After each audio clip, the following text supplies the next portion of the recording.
Coucou, ça y est, on se retrouve enfin pour le récapitulatif de mes lectures de janvier 2026. Pour ce récapitulatif, ce que je vais faire, c'est que je vous mettrai les couvertures des livres ici ou là. Je ne sais pas trop exactement. En principe, je pense que ça devrait être là. Comme ça, ce sera plus simple, vous verrez vraiment le livre. Et moi, je vais donc commencer par le premier, qui était donc un service presse. Ce livre, c'était donc L'été où j'ai disparu d'Agnès Colomb, et c'était donc aux éditions du Gros Caillou. Alors, pour l'occasion, vous le verrez donc ici, c'était également le premier livre de leur nouveau design, c'est-à-dire qu'avant, si vous connaissiez la maison d'édition du Gros Caillou, leur couverture était en noir et blanc. Alors, personnellement, moi j'aimais beaucoup cette particularité. Aujourd'hui, ils sont passés à la couleur, donc c'est également très joli. Je trouve aussi que, du coup, oui, ça leur enlève cette petite particularité, mais en même temps, c'est pas grave, ce qui compte, c'est ce qu'il y a à l'intérieur du livre, n'est-ce pas? Je vais vous lire la 4e de couverture. Autrefois, Adrien était l'élève le plus populaire, celui avec qui tout le monde voulait être ami, mais que beaucoup enviaient en secret. Des années après avoir quitté les bancs du lycée, Esmée semble avoir surmonté ses démons et sa maladie. Elle aurait pu tout oublier, mais ce qui a été caché ne peut s'effacer. Deux vies opposées, deux vies liées à tout jamais. Agnès Colomb explore les réalités de la santé mentale et ses conséquences dans un thriller subtil qui vous fera douter jusqu'à la dernière page. Donc, nous sommes donc ici avec Esmée, qui a été hospitalisée plusieurs fois pour cause d'anorexie mentale et d'autres troubles de la personnalité. Il y a quelques années, donc auparavant, elle avait participé donc à un camp de vacances avec sa sœur cadette, mais qui a toujours été là pour la protéger. Et puis quelques amis, dont Adrien, donc celui qu'on appelle le tombeur du lycée et qui donc était très populaire. Sauf que, voilà, à la fin du séjour, Adrien a disparu et à l'époque, on avait supposé qu'il s'agissait tout simplement d'une fugue. On se retrouve donc 13 ans plus tard et Esmée semble avoir vécu ses démons. Elle attend un enfant avec l'homme qui partage sa vie, un ancien du lycée également, un ancien de ce petit groupe qui était donc parti en vacances. Et après avoir vécu donc une dizaine d'années à Londres, ils reviennent vivre du côté de Lyon. Elle revoit alors, par hasard, un couple d'amis de l'époque, sauf que, bizarrement, ce couple ne semble pas la reconnaître. Et du coup, ils passent leur chemin et ça trouble énormément Esmée, qui, pour le coup, se pose beaucoup de questions sur le bien fondé de leur retour à Lyon. Au même moment, donc en Ardèche, on retrouve des ossements humains, non loin du lieu où ils avaient passé leur fameuse colonie. Bien évidemment, on apprend très vite qu'il s'agit d'Adrien. Se pose la question alors, mais qu'est-ce qui s'est passé vraiment à ce moment-là? Que peuvent bien cacher ces anciens ados?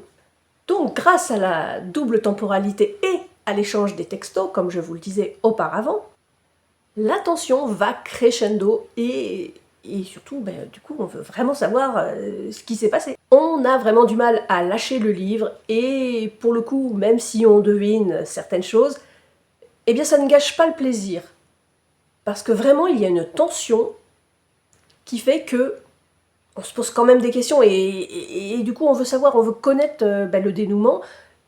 Et puis, on s'attache à Esmée, donc on voudrait vraiment savoir ce qui va lui arriver. Et puis surtout, le rôle de ces anciens adolescents. Qu'est-ce qui s'est passé vraiment?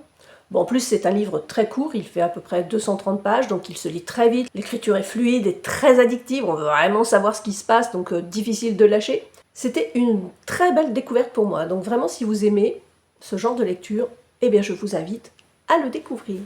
Pour ma deuxième lecture, il s'agissait d'un tome 2. C'était Blackwater 2, donc La Digue. Auparavant, j'avais lu forcément le premier, dont J'en avais parlé dans la deuxième partie de mon bilan lecture 2025, mais peut-être pour ceux qui ont regardé la première partie, vous avez compris que, en fait, le deuxième, je n'ai pas pu le poster. J'ai eu des gros soucis avec les rushs, et du coup, en fait, soit je vais le refaire, soit, tant pis. Revenons au sujet, il s'agissait donc de Blackwater. J'avais beaucoup aimé le premier. Alors là, du coup, je vais vous lire la 4e de couverture du premier tome, parce que je ne sais pas si je vais vraiment pouvoir trop vous parler du deuxième, puisque du coup, ça va vous donner une idée de ce qui s'est passé dans le premier, mais bon. Alors, le premier, c'était La Crue. Alors que les flots sombres et menaçants de la rivière submergent Perdido, une petite ville du sud de l'Alabama, les Casey, une riche famille de propriétaires, doivent faire face aux innombrables dégâts provoqués par la crue. Menée par Mary Love, la puissante matriarche, et par Oscar, son fils dévoué, le clan s'apprête à se relever. Mais c'est compté sans l'apparition aussi soudaine que mystérieuse d'Elinor, ta mère. Jeune femme séduisante, au passé trouble, dont le seul dessein semble être de s'immiscer dans le cœur de la famille Casquet. Alors là, c'est... Alors, je peux pas encore dire que c'est un coup de cœur, hein, parce que je n'ai pas lu donc tous les tomes, mais j'aime beaucoup. En fait, j'avais l'impression de me retrouver dans un Stephen King des débuts, à l'époque où je lisais pas mal de Stephen King. C'est-à-dire qu'on se retrouve dans une histoire classique, normale, entre guillemets normale, et puis des petits éléments comme ça qui sont distillés et qui nous font penser que, tiens, il se passe des choses bizarres quand même, c'est pas très humain, mais c'est vraiment subtil, et ce qui fait que on se pose quand même des questions en fait. Est-ce que c'est ce qu'on croit? Est-ce que non, c'est peut-être juste une image? Enfin, en fait, on voit le film. De fait, il me semble que Blackwater a été transposé au cinéma. Et en fait, j'en suis pas étonnée, parce que ça, vraiment, c'est quelque chose c'est une histoire qui s'y prête, quoi. Pour tous ceux qui aiment un petit peu les choses pas surnaturelles, mais on sent qu'il se passe des choses. Pour l'instant, moi, je n'en sais pas plus. Si, avec le tome 2, du coup, j'ai entreaperçu d'autres choses.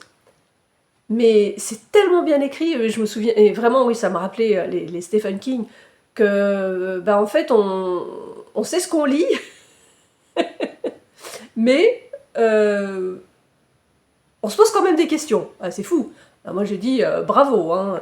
Bon, sachant que, a priori, c'est pas une lecture, c'est pas un livre récent, hein.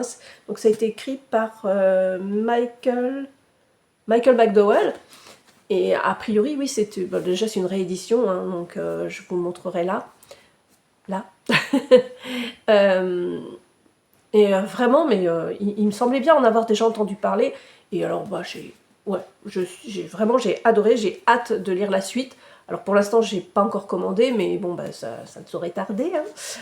Surtout que, bon, je vais vous le montrer quand même vite fait, même si je vous montre là. Franchement, les couvertures sont superbes. Donc, j'ai adoré. Après, je ne serais pas étonnée que du coup, certains d'entre vous l'aient déjà lu. Si c'est le cas, dites-moi. Et sinon, dites-moi si vous aimez justement donc, tout ce qui peut rejoindre l'atmosphère des Stephen King. Des anciens Stephen King. Comme je le dis, je vous l'ai dit, ça fait un petit moment que je n'en ai pas lu. Il y en a un qui m'attend dans ma palle. Donc je ne sais pas s'il a évolué, ce qu'il écrit aujourd'hui, mais en tout cas, moi, à l'époque, j'adorais. Alors quand je dis l'époque, c'était dans les années 90 2000. Oui, enfin dans ces eaux-là, quoi. Bref, je ne vais pas donc m'attarder. Nous allons passer tout de suite à mes 2 lectures suivantes.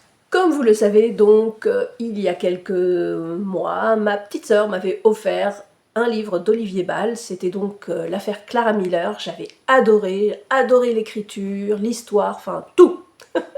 Et puis surtout, je m'étais vraiment attachée à Paul Green, donc ce journaliste qui menait l'enquête et qui en a bien bavé à ce moment-là.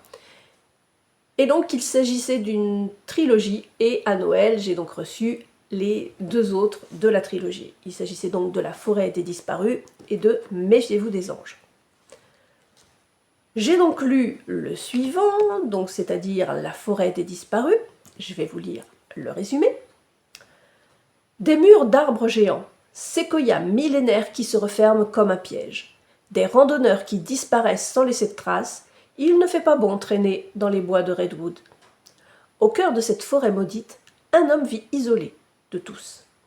Ici, on l'appelle l'étranger. De son vrai nom, Paul Green. Cet ancien journaliste a connu son heure de gloire avec l'affaire Clara Miller. Un soir, Charlie, une jeune adolescente, vient frapper à sa porte. Elle est blessée, paniquée. Car là-bas, au milieu des arbres, Charlie a connu l'horreur. Donc là, effectivement, on retrouve notre cher Paul Green. Ça fait donc 5 ans qu'il a laissé sa vie d'avant derrière lui et qu'il s'est réfugié donc dans une cabane, on va dire, enfin une cahute, donc au milieu des bois, donc les bois de Redwood, qui est également surnommée la forêt des disparus, parce que depuis de nombreuses années, depuis toujours même, j'ai envie de dire, puisque vraiment ça remonte à très très loin, des personnes, des randonneurs, souvent étrangers, s'aventurent dans cette forêt, mais a priori, n'en reviennent jamais. Pas tous, évidemment, mais quelques-uns. Et donc, Paul Green vit tranquillement ici, sans se mêler particulièrement de la vie du village d'à côté. Et c'est justement pour ça que, du coup, on l'appelle, il est surnommé l'étranger. Certains enfants même certains enfants même s'aventurent jusqu'à chez lui, histoire de se faire peur. Forcément, comme personne ne connaît l'histoire de Paul Green, puisqu'on ne sait pas qui il est, eh bien, les gens s'imaginent des choses, hein, vous imaginez. Alors, du coup, les jeunes aiment à se faire peur et vont jusqu'à chez lui. Et lui, en fait, il se prête au jeu et forcément, il s'amuse aussi à leur faire peur. Mais bon, ça c'était pour la petite histoire. Sauf que voilà, un soir, Charlie, donc une adolescente de 13 ans à peu près, frappe à sa porte, complètement paniquée. Visiblement, il lui est arrivé quelque chose, elle est terrorisée, et elle le supplie de la cacher, de ne dire à personne qu'elle se trouve ici. Au départ, il est un peu embêté, parce que, ok, il veut bien l'aider, mais il n'a pas encore envie de se retrouver mêlé à des histoires qui le dépassent, et puis voilà, il aime sa tranquillité, il n'a pas envie de... en fait, que tout le monde lui retombe dessus, comme par le passé. Sauf qu'évidemment, ça va pas se passer comme ça serait trop simple. Alors forcément, quand au bout d'un moment, les gens commencent à partir à sa recherche, ils viennent frapper à la porte de Paul Green, qui, ayant fait sa promesse à Charlie, ne révèle pas qu'effectivement il sait où elle est, puisque elle est toujours chez lui, il la garde, il la protège plusieurs jours. Sauf qu'à un moment donné, il se rend compte que en fait tout ça, ça le dépasse. Alors finalement, Charlie accepte de retourner chez elle, mais vraiment, on sent qu'elle a très peur. Donc on comprend petit à petit pourquoi elle a peur de rentrer chez elle. Et puis c'est à ce moment-là que, du coup, il se rend compte qu'il y a quelque chose qui n'est pas normal. Que le père de Charlie se comporte bizarrement, et forcément, il lui en faut pas plus pour commencer à mener sa propre enquête. Dans l'histoire, évidemment, il rencontre Lorraine, qui est donc la chef adjointe, et qui sympathise avec lui, avec Paul, Et donc, petit à petit, il apprend les légendes qui sont liées à cette fameuse forêt. Alors bon, il ne peut pas s'en empêcher, donc il va lui-même essayer d'explorer cette forêt et il découvre des choses étranges. Et plus il fait ses recherches et plus il commence lui-même à avoir peur. Et là, en fait, tout simplement, on veut savoir, nous aussi, le pourquoi du comment, et c'est juste impossible de lâcher le livre. Voilà, c'est dit. Donc là, alors c'est un pocket évidemment, mais quand même, il a quand même presque 500 pages. Mais en fait, c'est ce qu'il faut. Pour que vraiment les éléments psychologiques se mettent en place dans une histoire, je trouve qu'il faut effectivement du temps. Et pour ça, le temps, c'est des pages, concrètement. Et vraiment, ici, à chaque fois, en tout cas sur les 3 livres que j'ai lus, c'est pari réussi. On est pris dans l'ambiance, l'aspect psychologique, l'enquête. Paul Green, évidemment, parce que le pauvre, il en bave à chaque fois. On a envie de lui dire « Mais Paul, arrête, quoi !» Enfin bref, j'ai adoré. Et forcément, il y a plein de rebondissements. On apprend des choses qui font un petit peu froid dans le dos, évidemment. Et puis surtout, un twist final, mais waouh. Donc, vous l'aurez compris, moi j'ai adoré La forêt des disparus. Et je vous le recommande, hein, sans souci. Pareil pour Méfiez-vous des anges. Donc là, on se retrouve quelques années plus tard. Je vous lis également le résumé. Vous voilà prévenu. Si vous pénétrez dans l'enceinte, il sera déjà trop tard. Sur les collines de Californie vit une communauté spirituelle en apparence parfaite. Paul Green, ancien journaliste cabossé par la vie, est persuadé que la jeune femme qu'il recherche est enfermée entre ses murs. Au cours de son infiltration dans l'enceinte, il découvre avec stupeur des lieux interdits et des rites étranges. La lumière va s'éteindre, l'Éden et l'enfer vont se percuter. Comment distinguer dans ce clair-obscur les anges des démons? Et à qui se fier? À leurs défauts prophètes. Les monstres en ce bas monde ne sont pas toujours ceux que l'on croit. Donc à nouveau, dans ce livre, on se retrouve avec 2 temporalités, donc le présent et le passé, avec des personnages qui finalement se rejoignent dans le présent grâce à un twist final, encore une fois, mais hyper réussi. J'ai adoré. Donc là, il part à la recherche d'une jeune femme.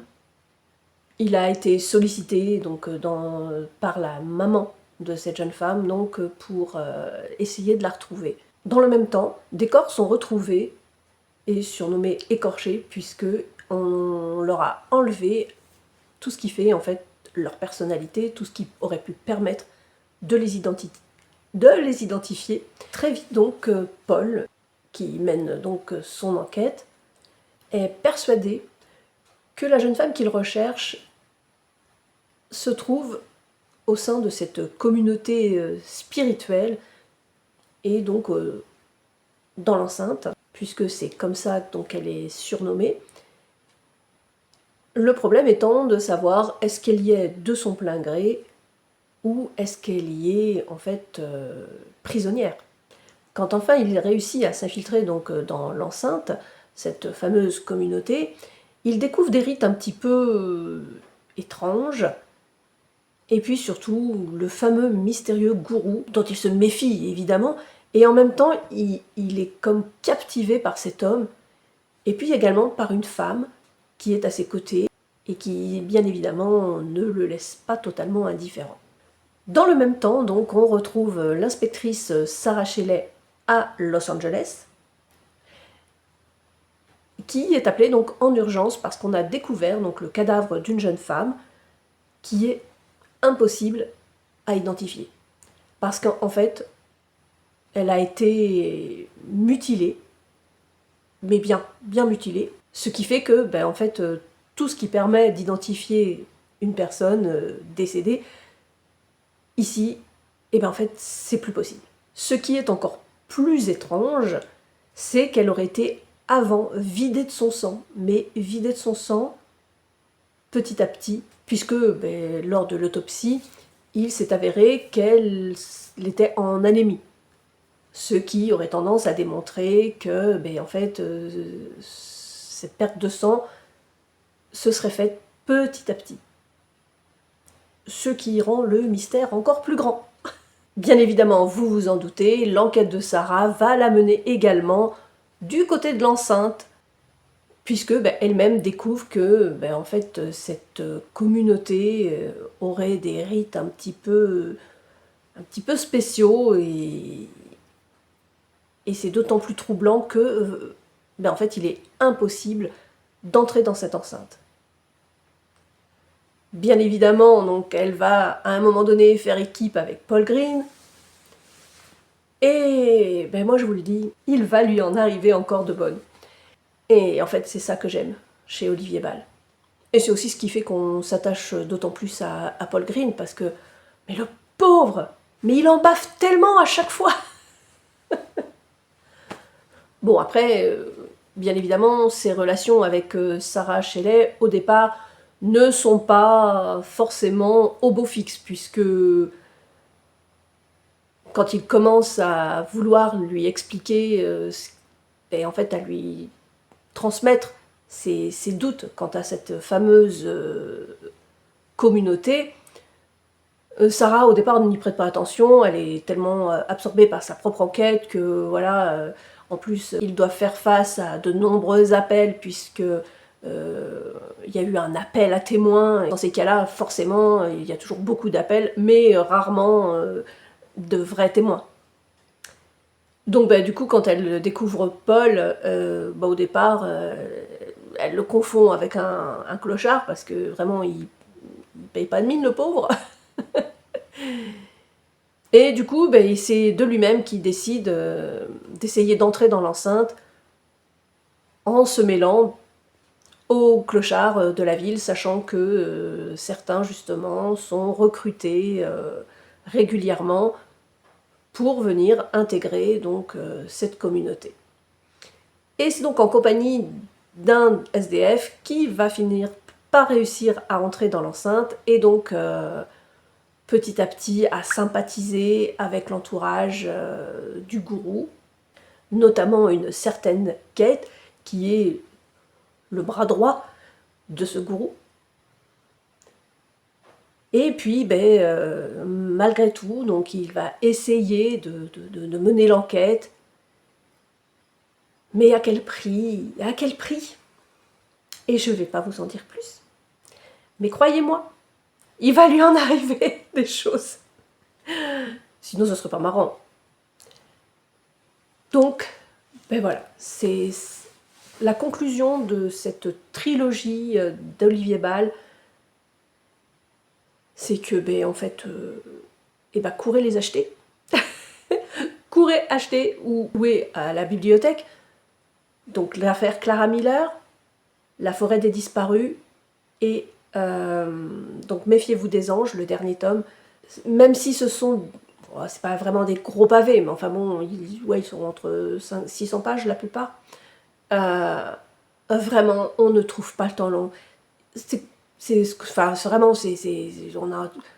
On n'a pas envie de lâcher le livre, c'est vraiment ce qu'on appelle les page turners. En fait, on a envie de savoir ce qui va se passer encore et encore, et on attend la fin, et en même temps, dès qu'on a fini, en fait, on a envie de reprendre l'autre, de reprendre le suivant, parce que c'est ce qui s'est passé. Au départ, je m'étais dit, bon, je vais lire La forêt des disparus, je vais lire un autre livre, et puis j'y reviendrai plus tard, et voilà. Et puis non, en fait.